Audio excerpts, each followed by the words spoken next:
Recording in progress. నిర్గమకాండము 17వ అధ్యాయము 8వ వచనం నుంచి 16వ వచనం వరకు మనం చూస్తే ఇక్కడ ఇశ్రాయేలు ప్రజల మీదకి ఇశ్రాయేలు ప్రజలతో యుద్ధం చేయడానికి అమాలేకీలు వచ్చినట్లుగా మనం చూస్తా ఉన్నాం. తరువాత అమాలేకీలు వచ్చి రెఫీదీములో ఇశ్రాయేలీలతో యుద్ధము చేయగా మోషే యెహోషువతో మన కొరకు మనుషులను ఏర్పరిచి వారిని తీసుకొని బయలువెళ్ళి అమాలేకీలతో యుద్ధము చేయము. రేపు నేను దేవుని కర్రను చేత పట్టుకొని ఆ కొండ శిఖరము మీద నిలిచెదను. యెహోషువ మోషే తనతో చెప్పినట్లు చేసి అమాలేకీలతో యుద్ధమాడెను. మోషే అహరోను హూరు అనువారు ఆ కొండ శిఖరం మెక్కిరి. మోషే తన చెయ్యి పైకెత్తినప్పుడు ఇశ్రాయేలీయులు గెలిచిరి. మోషే తన చెయ్యి దింపినప్పుడు అమాలేకీలు గెలిచిరి. మోషే చేతులు బరువెక్కగా వారు ఒక రాయి తీసుకొని వచ్చి అతడు దాని మీద కూర్చుండుటకై దాన్ని వేసిరి. అహరోను హూరులు ఒకడు ఈ ప్రక్కను ఒకడు ఆ ప్రక్కను అతని చేతులను ఆదుకునగా అతని చేతులు సూర్యుడు అస్తమించు వరకు నిలకడగా ఉండెను. అట్లు యెహోషువ కత్తివాడి చేత అమాలేకును రాజును అతని జనులను గెలిచెను. అప్పుడు యెహోవా మోషేతో ఇట్లనెను, నేను అమాలేకీల పేరు ఆకాశము క్రింద నుండకుండా బొత్తిగా తుడిచివేయుదును గనుక జ్ఞాపకార్థముగా గ్రంథములో దీన్ని వ్రాసి యెహోషువకు వినిపించుము. తరువాత మోషే ఒక బలిపీఠమును కట్టి దానికి యెహోవా నిస్సి అని పేరు పెట్టి అమాలేకీలు తమ చేతిని యెహోవా సింహాసనమునకు విరోధముగా ఎత్తిరి గనుక యెహోవాకు అమాలేకీలతో తరతరములకు యుద్ధమనెను. ఇక్కడ మనం చూసినట్లయితే అమాలేకీలు కనబడుతున్నారు. అమాలేకీలుని వాళ్ళ మీద యుద్ధం చేయాలి అని మోషే యెహోషువతో చెప్పినప్పుడు మనుషుల్ని ఏర్పరచుకొని వాళ్ళని తీసుకొని వెళ్ళి వాళ్ళతో యుద్ధం చేస్తాడు. మోషే కూడా దేవుని కర్రను చేత పట్టుకొని ఆ కొండ శిఖరం మీద నిల్చుంటాడు. అక్కడ యెహోషువ అమాలేకీలతో యుద్ధం చేస్తా ఉంటే ఇశ్రాయేలు ప్రజలందరూ వెళ్ళి యుద్ధం చేస్తా ఉంటుంటే మోషే అహరోను హూరు అని ముగ్గురు మాత్రం ఆ కొండ శిఖరం ఎక్కి ప్రార్థన చేస్తా ఉంటారు. ప్రార్థన చేస్తా ఉంటే మోషే చేతులెత్తి ప్రార్థన చేస్తా ఉన్నాడు. చేతులు ఎత్తినప్పుడు వాళ్ళకి జయం వస్తూ ఉంది. చేతులు దింపినప్పుడు బరువెక్కి చేతులు దించుతున్నప్పుడు వాళ్ళు ఓడిపోతున్నారు. ఇక్కడ మనం చూడాల్సింది ఏంటంటే అమాలేకీలు వాళ్ళు ఎవరు, ఎందుకు వాళ్ళు దేవుడు వాళ్ళ మీద యుద్ధం చేయమంటున్నాడు, ఎందుకు ఇశ్రాయేలు ప్రజలు వాళ్ళతో యుద్ధం చేస్తా ఉన్నారు, తర్వాత అమాలేకీల్ని దేవుడు ఎందుకు ఆకాశం క్రింద ఉండకుండా బొత్తిగా తుడిచివేయాలని అన్నాడు. తర్వాత వీళ్ళు చేతులు ఎత్తి ప్రార్థన చేయడం, ఎత్తినప్పుడు జయం రావడం, దించినప్పుడు అపజయం రావడం, ఇవన్నీ మనం ఒకసారి ఈ కొన్ని వచనాల్లో మనం గమనించినట్లయితే అమాలేకీలు అంటే ఏశావు సంతానం. వాళ్ళు దేవుని మాట వినని వాళ్ళు, లేకపోతే ఆ తర్వాత దేవుని ప్రజలకు సహాయం చేయకుండా అడ్డుపడిన వాళ్ళు. సో సహోదరులు అయి ఉండి కూడా వాళ్ళు హెల్ప్ చేయకుండా వాళ్ళు అలా ఉన్నప్పుడు దేవుడు వాళ్ళని వాళ్ళ విషయంలో చాలా నొచ్చుకున్నట్లుగా మనం చూస్తా ఉన్నాం. ఇక్కడ మనం చూసినట్లయితే ఇశ్రాయేలు ప్రజలు వాళ్ళతో యుద్ధం చేస్తా ఉన్నారు. ఆ యుద్ధంలో చేతులెత్తి దేవుని తట్టు చూసినప్పుడు ప్రార్థన చేసినప్పుడు జయం వస్తుంది. ఆ చేతులు దించినప్పుడు అపజయం వస్తుంది. బైబిల్లో కూడా ఇంకా అనేకమైన చోట్ల మనం చూస్తాం చేతులు ఎత్తి ప్రార్థన చేయడం గురించి. ఆ చేతులు ఎత్తడంలో ఉన్న ఎత్తి ప్రార్థన చేయడంలో ఉన్న శక్తి, చేతులు ఎత్తి ప్రార్థన చేసినప్పుడు ఎలాంటి జయాలు వచ్చాయో మనం చూస్తా ఉన్నాం. మొట్టమొదటిగా మన బైబిల్లో చూసినప్పుడు నిర్గమకాండంలో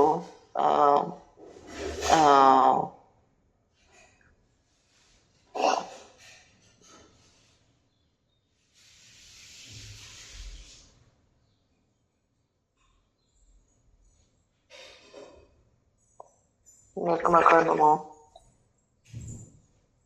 ఈ వడగండ్లు ఉరుములు వస్తున్నప్పుడు మరి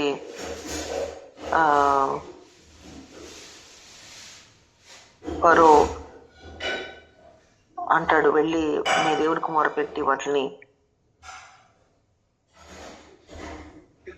వాటిని ఆపమన్నప్పుడు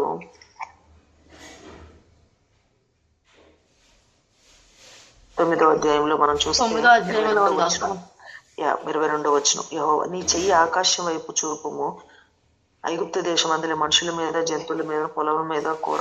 ఇక్కడ వడగండ్లు వర్షం పడుతుందని చెప్పి చెప్తాడు దేవుడు. అలాగే మరి ఆకాశం వైపు తను చేతులు ఎత్తినప్పుడు, ఆ కర్రను ఎత్తినప్పుడు అలా పడతా ఉన్నాయి. కానీ ఆ తర్వాత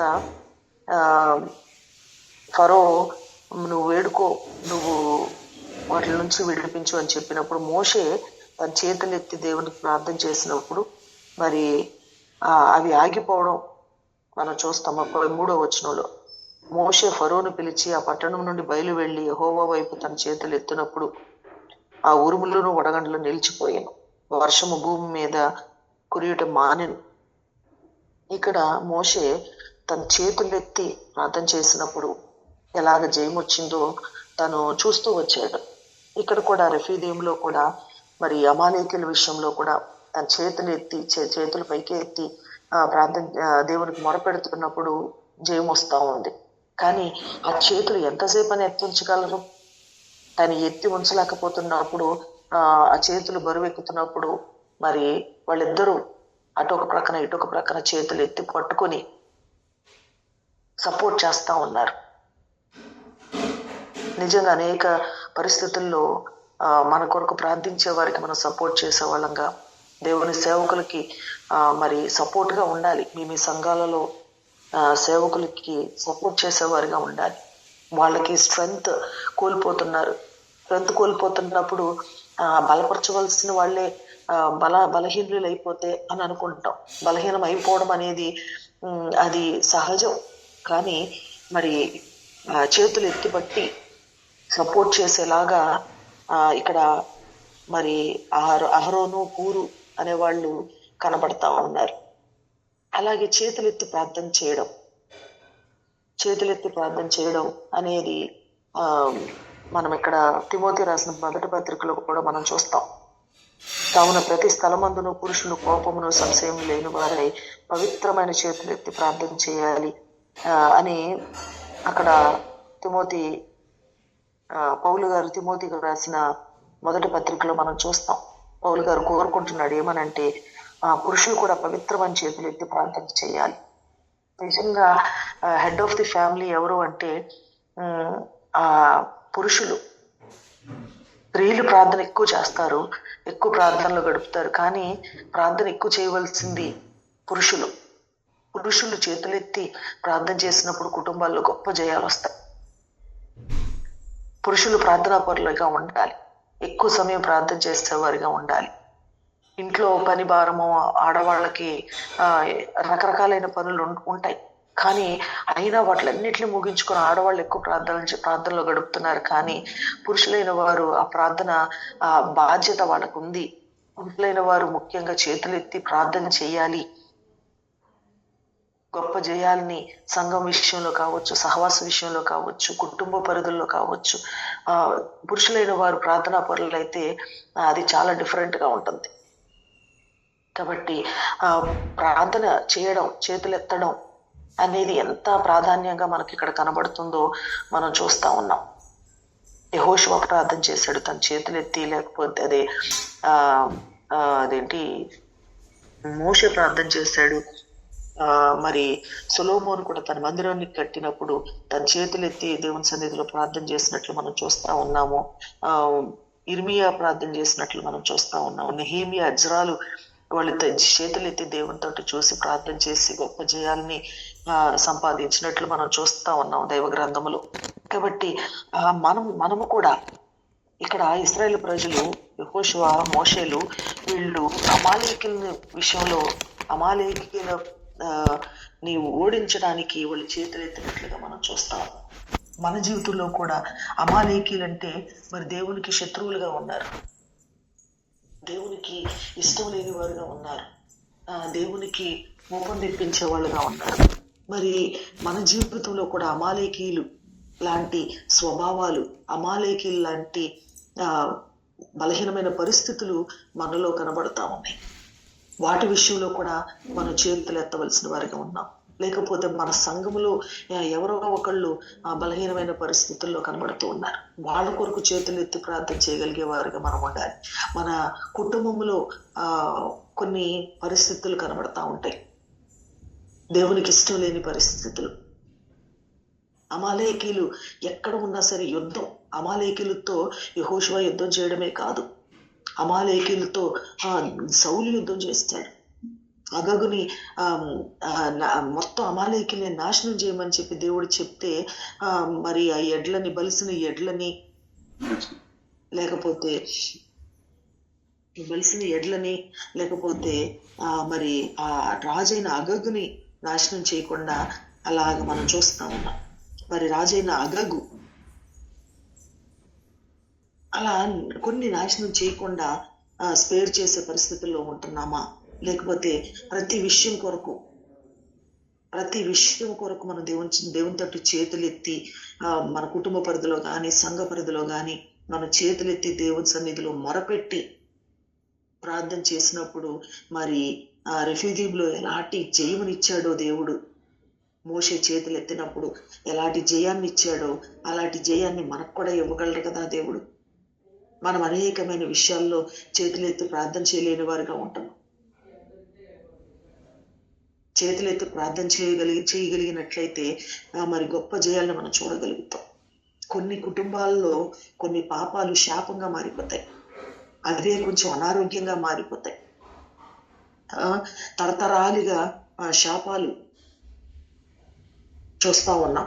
ఇక్కడ కూడా అమాలేకులు ఎలాంటి మోషే టైంలో ఉన్నారు, సౌలు టైంలో ఉన్నారు. వాళ్ళని పూర్తిగా నిర్మూలన చేయాలి అన్నది దేవుని యొక్క ఉద్దేశం. వాళ్ళని నిర్మూలన చేయకపోవడం వలన వాళ్ళతో సదాకాలం యుద్ధం కనబడతా ఉంది. సౌలు పూర్తిగా నిర్మూలన చేయలే, తర్వాత దావీదు యుద్ధం చేశాడు, అప్పుడు పూర్తిగా నిర్మూలన కాలేదు. ఆఖరికి నాకు తెలిసి హిజ్కియా దినాల్లో అనుకుంటా పూర్తిగా అమాలేకులు అనేవాళ్ళు లేకుండా చేయడానికి అక్కడ హిజ్కియా దినాల్లో సాధ్యమయ్యింది. మనము కూడా మన తరతరాలుగా వస్తున్న పితరుల నుంచి వస్తున్న వంశ పారంపర్యంగా వస్తున్న ఆ యొక్క పాపాల వలన శాపము, కొన్ని కుటుంబాలలో కొన్ని జబ్బులు ఉంటాయి. వాటిని గ్రహించుకొని వాటి విషయంలో చేతులెత్తి వాటి కొరకు ప్రార్థన చేయవలసిన వారిగా ఉన్నాం. నాకు తెలుసు ఒక సమయంలో మమ్మీ భూషణం తాత గారు చిన్న వయసులోనే మరి హార్ట్ అటాక్ వచ్చి చనిపోయారు అని చెప్పి అది జ్ఞాపకం చేసుకొని, ఒకవేళ అది పిల్లలకి అలా వస్తుందేమో అని చెప్పి 50 సంవత్సరాలు, డాడీకి 50 సంవత్సరాలు వస్తున్న టైంలో మమ్మీ ఎంతో ప్రార్థన చేశారు, చాలా ప్రార్థన చేశారు. అది ఎక్కడా కూడా కుటుంబంలో అలా రాకూడదు. ఒకవేళ అదేదన్నా వంశ పారంపర్యంగా లేకపోతే అది అలాగే కుటుంబాల్లో ఒక్కొక్కటి అలా కనబడతా ఉంటాయి అని ఎంతో ప్రార్థన చేసిన విషయాన్ని నేను చూశాను. అట్లాగే మరలా ఇమ్మంకుల విషయంలో కూడా 50 సంవత్సరాలు వస్తున్నప్పుడు ఎలా అలర్ట్ అయ్యారు, ఎలా ప్రార్థన చేశారో నాకు తెలుసు. కాబట్టి అలాగే నేను కూడా అనేక సార్లు అనుకుంటాను, అలా కుటుంబంలో వంశంలో పితరుల నాటి నుంచి వస్తున్న స్వభావాలు కావచ్చు, అనారోగ్యాలు కావచ్చు, అలాంటి వాటి విషయంలో మనం ప్రార్థన చేయాలి, వాటిని ఆ శాపం నుంచి మనం విడుదల పొందుకోవాలి అని చెప్పి అలా మనం చూసుకుంటే కొన్ని అనారోగ్యాలు, కొన్ని స్వభావాలు, కొన్ని కోపాలు, లేకపోతే ఆ స్వభావాలు చాలా కనబడతా ఉంటాయి.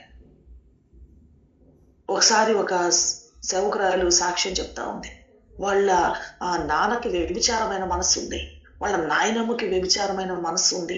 చిన్న వయసులో ఆ తల్లి గ్రహించి ఆ నాయనమ్మకున్నది, వాళ్ళ నాన్నకున్న వ్యభిచార మనస్సు నాకు నా బిడ్డలకి రాకూడదని ఆమె ఎలాగ తన చేతులెత్తి దేవునికి మొరపెట్టుకుందో తన సాక్ష్యంలో నేను విన్నాను. చిన్న వయసులో 12 సంవత్సరాల వయసులో ఆమె గ్రహించి అప్పటి నుంచి ఆ స్వభావం ఎక్కడా నా ఇంట్లో ఏలుబడి చేయకూడదని ప్రార్థన చేసుకున్న సందర్భాన్ని నేను విన్నాను. అట్లా మనందరి కుటుంబాలలో కూడా ఆ అమాలేకీయులు ఏమో ఉన్నారు. అమాలేకీయుల లాంటి స్వభావం ఉంది. అమాలేకీయుల లాంటి ఆ యొక్క అనారోగ్యకరమైన పరిస్థితులు కనబడతా ఉన్నాయి. అవన్నీ కూడా కొన్ని కుటుంబాల్లో మొదటగా పుట్టిన బిడ్డ చనిపోతారు. అదే కంటిన్యూస్ గా వాళ్ళ తల్లి జీవితంలో జరుగుతుంది, కుమార్తె జీవితంలో జరుగుతుంది, మరలా వాళ్ళ కుమార్తె జీవితంలో అవి అలా జరుగుతా ఉన్నాయి. వాటిని మనం అరికట్టాలి. వాటిని మనము జరగకుండా అలాంటి వాటికి పూర్తిగా నిర్మూలమైపోయేలాగా, ఆ స్వభావాలు నిర్మూలమైపోయేలాగా మనం ప్రార్థన చేస్తున్నాము. కానీ జయం వచ్చే వరకు మనం ప్రార్థన చేస్తున్నామా?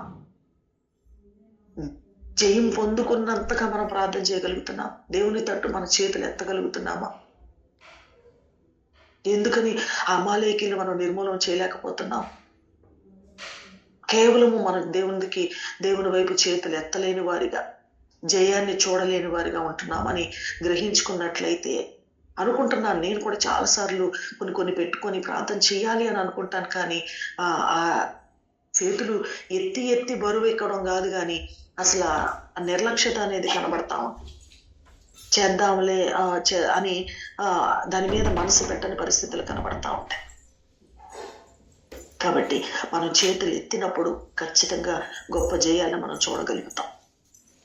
కొన్ని పరిస్థితులు, సంఘాల్లో కొన్ని పరిస్థితులు కనబడతా ఉన్నప్పుడు వాటి కొరకు మనము చేతులు ఎత్తి ప్రార్థన చేయగలిగిన, పరిశుద్ధమైన చేతుల్ని ఎత్తి ప్రార్థన చేయగలిగిన పురుషులు గ్రూప్స్ ఉన్నాయా మన సంఘాలలో?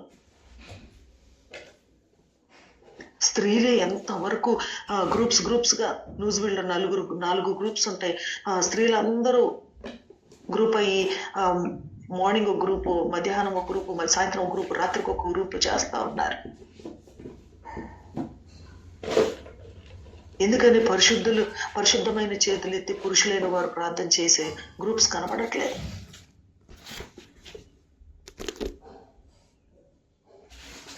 అలాగే కలిసి ప్రార్థన చేసినప్పుడు, ఏక మనసుతో ప్రార్థన చేసినప్పుడు జయాలు వస్తాయి. కానీ కుటుంబంలో ఆ కలిసి ప్రార్థన చేసే పరిస్థితులు కనబడట్లేదు. భార్యాభర్తలు ఏకీభవించి ప్రార్థన చేసే పరిస్థితులు కనబడట్లేదు. వీటిలన్నిటిలో మనం వెనకబడిపోతా ఉన్నాం. ప్రతి కుటుంబంలో ఇలాంటి పరిస్థితులు కనబడతా ఉన్నాయి. ప్రతి సంఘంలో ఇలా వెనకబడిన పరిస్థితులు కనబడతా ఉన్నాయి. హిజ్కియా లాగా అమాలేకీని పూర్తిగా నిర్మూలన చేసేవారిగా మనం ఎందుకు అవ్వడం లేదు? ఎందుకు మనం ఈ పని పూనుకోవడం లేదు? ఎందుకు ఎజ్రా నెహెమ్యాల వలె మన దేవుని తట్టు చేతులు ఎత్తి దేవునికి మొరపెట్టలేకపోతా ఉన్నాం?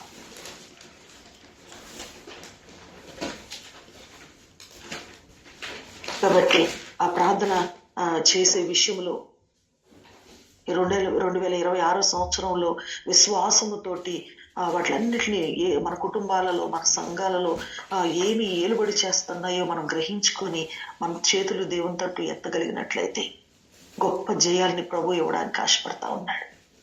నిజంగా మోషే తన చేతులు ఎత్తినప్పుడు ఒకవేళ ఒక్కళ్ళమే మనకు సాధ్యం కావడం లేదేమో.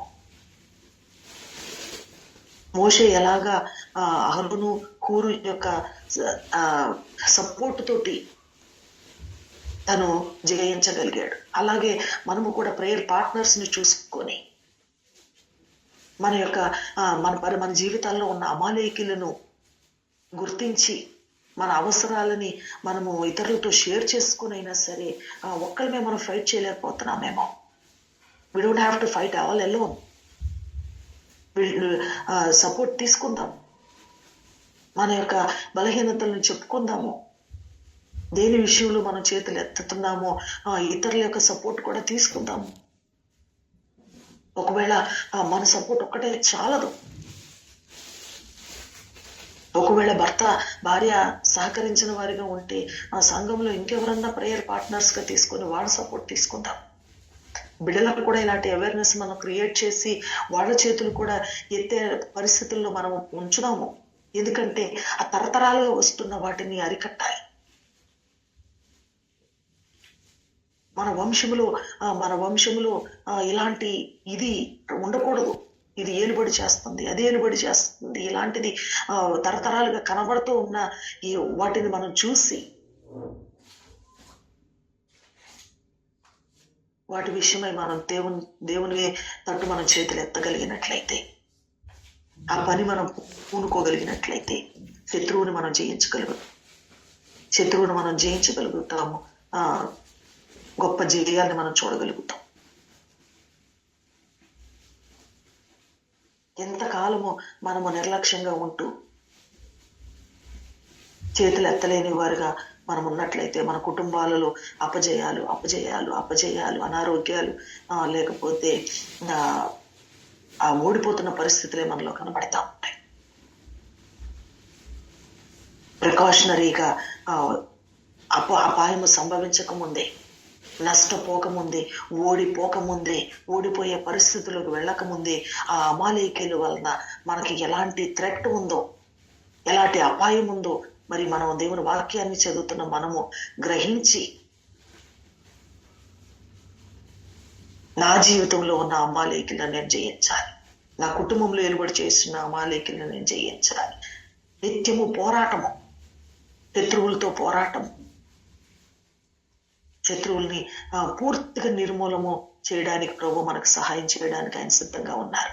మన చేతులు ఎత్తడానికి మనం సిద్ధంగా ఉన్నామా? ఇతరుల చేతులు ఎత్తలేకపోతున్నప్పుడు వాళ్ళ చేతుల్ని ఎత్తి ఎంతకాలం అయింది? మన చేతులు ఎత్తి ఎంతకాలం అయింది? ఏ విషయంలోనైనా సరే, లేకపోతే ఇతరుల కొరకు ఇతరులకి సపోర్ట్ చేసి ఎంతకాలం అయింది? మన చేతులు పట్టుకునే వాళ్ళు ఎవరన్నా ఉన్నారా? మనం ఎవరన్నా చేతులు పట్టుకోగలిగిన వారుగా ఉన్నామా? ఒకరికొరకు ఒకరు ప్రార్థన చేస్తున్నారు. 24 గంటలు కూడా ప్రేయర్స్ జరుగుతూ ఉన్నాయి. కొన్ని సంఘాల్లో ప్రేయర్స్ జరుగుతూ ఉన్నాయి. జయము వచ్చే వరకు కూడా మనం అలాగ ప్రార్థనలో కనిపెడుతూ మరలా దేవుడిచ్చిన జయాన్ని బట్టి దేవుని కృతజ్ఞతాస్తుతులు చెల్లించే వరకు కూడా మన చేతులు ఎత్తవలసిన వారిగా ఉన్నాం. ఇక్కడ మోషే ఉదయం నుంచి సూర్యుడు అస్తమించే వరకు కూడా, ఆ యుద్ధం కంప్లీట్ అయ్యే వరకు కూడా ఆయన చేతులు ఎత్తినట్లుగా మనం చూస్తా ఉన్నాం. మనము ముందు ఎక్కడ అమాలేకీలు, మన కుటుంబంలో ఉన్న అమాలేకీలని, సంఘాల్లో ఉన్న అమాలేకీలని, మన పరిస్థితులు, మన పర్సనల్ గా ఉన్న అమాలేకీలను మనం ఐడెంటిఫై చేసుకున్నట్లయితే వాటి నిమిత్తం మన చేతులెత్తి జయం పొందుకునే వారుగా మనము ఉండాలని ప్రభు ఆశపడతా ఉన్నారు. చేతులు ఎత్తడం వెనక ఉన్న శక్తిని మనం గ్రహించినట్లయితే మన జీవితాల్లో కూడా అట్టి జయాలను మనం చూడగలుగుతాం. మన బిడ్డల విషయంలో బలహీనమైన పరిస్థితులున్నా, లేకపోతే మన కుటుంబ పార్ట్నర్స్ విషయంలో ఎక్కడ అలా అమాలేకీలు ఉన్నారో, గిద్యోను దినాల్లో కూడా ఎలాగ వాళ్ళు ఇశ్రాయేలు ప్రజల్ని ఎంత ఇబ్బంది పెట్టారు. సో అమాలేకీలు ఉన్నారు అంటే అది మనకి పోరాటమే, మనకి ముల్లే, మనకు ఆటంకమే, మనకి భయము. ఎప్పుడు మనల్ని అటాక్ చేస్తారో మనకి తెలియదు. కాబట్టి ప్రభు ఏమని సెలవిస్తున్నారంటే, మీరే అమాలేకీలను నిర్మూలన చేయండి, పూర్తిగా నిర్మూలన చేయండి. శత్రువులు ఉంటారు, కానీ ఆ శత్రువుల్ని మీరు పూర్తిగా నిర్మూలన చేయమంటున్నాడు. ఎలాగ శత్రువుల్ని జయించాలి? ఎలాగ ఈ అమాలేకీని జయించాలి? చేతులెత్తి ప్రార్థన చేయటం తప్ప వేరే శక్తి కలిగిన మార్గము ఎక్కడా లేదు. మనకు తెలుస్తూనే ఉంది మన జీవితంలో ఉన్న అమాలేకీలు ఎవరు ఏంటి అనేది. లేకపోతే అమాలేకీలు అంటే మన మీద పోరాడే శత్రువులు మాత్రమే కాదు, మన బలహీనతలే మన అమాలేకీలు. మన అపజయమే మనకు అమాలేకీలు. ఎక్కడ అపజయం పొందుతున్నామో, ఎక్కడ జయాన్ని చూడలేకపోతున్నామో, ఎక్కడ దేన్ని బట్టి మనం సఫర్ అవుతున్నామో వాటిలన్నిటిని ప్రభు సన్నిధిలో పెట్టి ఒక్కొక్కటిగా నా చేతులు ఎత్తాను దేవా, నా చేతులు ఎత్తాను, మోషేకి జయం ఇచ్చిన దేవా నాకు కూడా జయం ఇవ్వు అని చెప్పి మనం ఒక్కొక్కటి దేవుని సన్నిధిలో పెట్టి జయాన్ని పొందుకుంటూ అనేకులకు మనం సాక్ష్యం చెప్పవలసిన వారిగా ఉన్నాం, అనేకులు బలపరచవలసిన వారిగా ఉన్నాం. మన చేతులు ఎత్తుదామా, దేవుని తోటి చూద్దామా, ఇలాగా అలవాటు చేసుకుందామా. చిన్న ప్రార్థన చేసుకుందాం.